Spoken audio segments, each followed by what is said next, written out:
आता भगवंताचा जर असेल, कारण की त्या भगवंताच्या गळ्यातील हार बघण्याचा अधिकारच मला नाही आहे.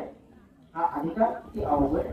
त्या काळातले संत तुकाराम सांगतात उंबरठ्यासी कैसे शिवू आम्ही जातीहीन, रूप तुझे कैसे पाहू त्यात आम्ही लीन, पायरीशी होऊ दंग, पायरीशी होऊ दंग, गावणी अभंग, आता घरी नाचे माझा सखा पांडुरंग. अरे पायरीलाच आम्हाला दर्शन घ्यावं लागतं, निघावं लागतं. कधी तुझा मोग बघावं, इच्छा भरपूर असते पण वंचित ठेवलेला आहे. आणि हाराचा प्रश्न लांबच राहिला, माझ्यापर्यंत आला कसा, पण सांगावं कसं. पारखी अशी सांगता गोष्टी घराची मोठी, बाकीच्या घरातल्यांचा तरी काय विश्वास आहे. आणि इतरांना सांगावं भगवान परमात्मा माझ्याकडे येतो, हे काम करू लागतो.